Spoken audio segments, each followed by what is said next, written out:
Serait-elle une atteinte à la liberté d'expression? Les matins de ce mardi, les militaires ont pris position devant les locaux de la chaîne de télévision Antenne A, située sur avenue du Livre, dans la commune de la Gombe.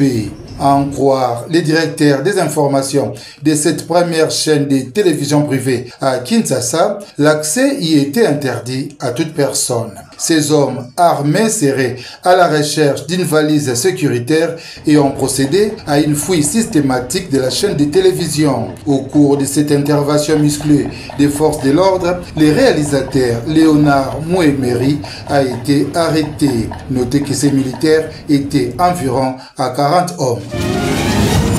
Luboyanka Chamadjoni. Ils sont accusés de collaborer avec la milice CRP de Thomas Lubanga, alliée au M23. Il faut dire à tous ceux-là qui pensent que la communauté est dans leur poche, à l'issue de cette dénonciation, ça montre clairement que la communauté n'est pas avec les destructeurs de la province de l'Ituri. Les jeunes l'ont dit, ont dénoncé, ont démontré, les armes, les munitions ont été récupérées ici dans la ville de Gouné. Pourquoi? Pour vouloir détruire cette province. Allez dire à Thomas Lubanga, la communauté n'est pas avec lui et la communauté ne sera jamais avec lui pour détruire la province. Nous nous sommes mis à l'ordre de bataille utile pour dénicher, démasquer tous les destructeurs de la province de l'Ituri. Partout où vous êtes commerçant, vous êtes motard, mais si vous êtes dans ces complots, on va vous démasquer l'un après l'autre. L'armée congolaise en Ituri affirme que d'autres arrestations pourront suivre. Ainsi, la communauté iturienne est invitée à faire échec à ses plans de déstabilisation. C'est tout un lot de munitions, de jeunes, de commerçants. Un commerçant arrêté, mais lui-même a dit aussi que non, il voulait collaborer avec les forces armées. Voilà les actes patriotiques. Voilà le valeur républicaine que l'Ituri a besoin. Au nom du gouverneur militaire de la province de l'Ituri, les commandants des opérations, lieutenant-général Luboya, nous lançons encore un message à la jeunesse, à la population, de se désolidariser des destructeurs de la province de l'Ituri. De ne pas suivre ceux-là qui ont que l'objectif ultime, détruire la province. Les enquêtes sont en cours. C'est aussi un message.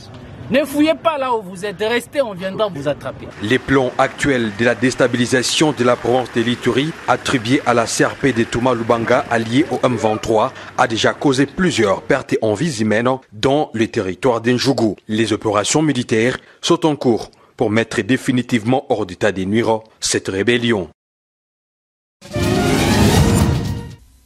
Avis des recherches. Pour nécessité d'enquête, la police nationale congolaise ville de Lubumbashi recherche activement le personne dont les photos apparaissent ci-dessous.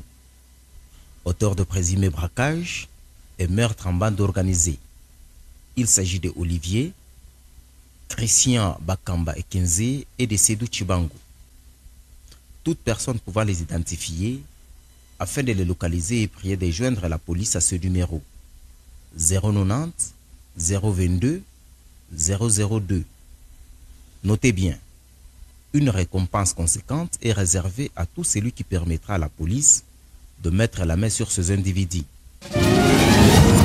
Le rebelle de l'AFC M23 poursuivent la conquête dans les territoires de Massissi au nord Kivu. Ils ont étendu leur zone d'influence à Ngouloulou et Ndété dans les groupements Nyama-Naboko, premier, après des affrontements contre les Wazalendo. Ces deux entités ont été occupées ce lundi 28 juillet dans la soirée après des rudes affrontements.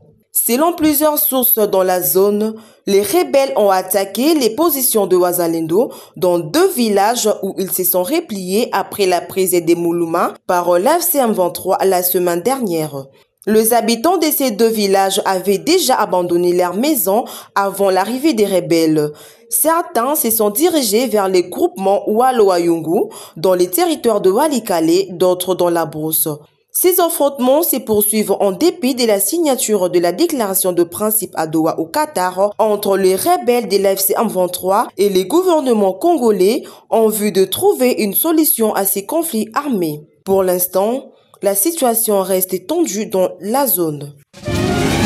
Tout est parti d'une manifestation déclenchée par les conducteurs de taxi après une hausse du prix du carburant en Angola. Suite à une manifestation des conducteurs de taxi, des individus ont profité de la situation pour s'attaquer aux biens des étrangers. Plusieurs boutiques et magasins appartenant à des ressortissants étrangers, notamment les Ouest africains, ont été pillés ou incendiés. Certains Congolais sont aussi victimes de ces manifestations. Alors que le pillage du commerce a commencé déjà lundi matin, les autorités angolaises ont attendu lorsqu'ils ont commencé à incendier les boutiques pour réagir. Diverses associations des droits humains condamnent fermement ces actes de vandalisme et demandent aux autorités angolaises de prendre des mesures urgentes pour sécuriser les opérateurs économiques et leurs biens, mais aussi ouvrir une enquête afin de faire la lumière sur ces actes de pillage. Présentement à Luanda,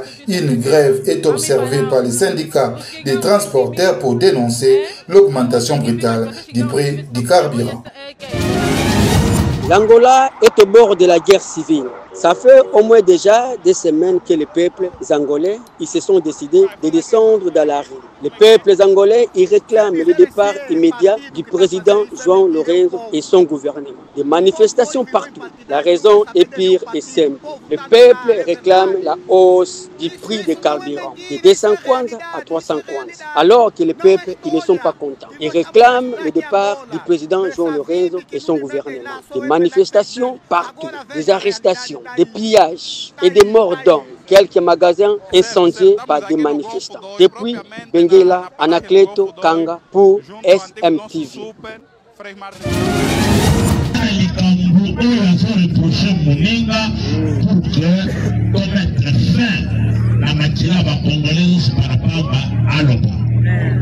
Après vérité, tout se réconcilier. Et réconciliation et la cohésion nationale. Ce qui te connaît mon moko, tu s'agani, est-ce que tu connais Ghana, Bango, l'étranger, Basongue, pas la Bango. Est-ce que la moine, ça va bien? Est-ce que ça va bien? Je vois un qui m'a trouvé quand il s'est dit non, Martin Fayou, accueilli comme une tête, et pas dit le mot, accueilli comme un poste, accueilli comme un bongo, accueilli comme un moyen. Nous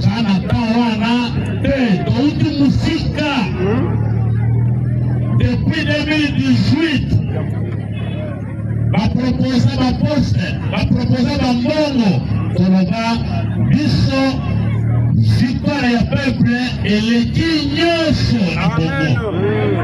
Nous allons attendre les sous-sous. Et moi, ma maman, ma papa, tout le monde, parce que moi, je les ai attaqués. Parce que moi, je suis comme un pour tout sauver moi, au mandat du peuple à l'objet. Tout ça là, quand de la patrie. Quand de la patrie, tout ça là, on dit ça, comme de la moka. Quand de la patrie, maintenant, aligné ça là, un parti unique. La constitution de la mission est petit parti unique. On a pour ça la partie, moi, quand ça va tenir ça, haute trahison. On va pas gagner. La constitution de la mission est consacrée au multipartisme. Vamos Malobie, quand de la patrie, Martin Fayulu aligné comme un premier ministre. Et l'hôpital. Quand de la patrie, il dit qu'on va gagner. Quand de la patrie, il dit qu'on va. Communiqué sur la fermeture pendant 3 semaines de la route bypass au niveau de la sous-région pour bétonnage. L'exécutif provincial de Kinshasa informe la population de la fermeture temporaire de la route bypass à partir de ce mardi 29 juillet 2025. Pour des travaux urgents de bétonnage au niveau de la sous-région, ces travaux réalisés par l'Office de route sur la route nationale numéro 1 dans la ville-province de Kinshasa s'étendront sur une durée de 3 semaines à compter de cette date. Cette mesure vise à garantir la qualité des travaux tout en assurant la sécurité des usagers et du personnel mobilisé. Mesures pour la fluidité du trafic. Pour minimiser les perturbations, 4 itinéraires de déviation ont été prévus. Déviation 1, Elengesa Avenue Kasavubu. Déviation 2, Université. Déviation 3, Boucle Sefou. Déviation 4, Kaimbi, entrée Matete via marché, Matete et sortie Banounou. Dispositions complémentaires. Pour accomplir cette opération, les mesures suivantes seront mises en œuvre. 1. Installation de panneaux de signalisation temporaire. 2. Déploiement d'agents de régularisation en collaboration avec la police de la circulation routière. 3. Communication préalable auprès des usagers via les canaux habituels.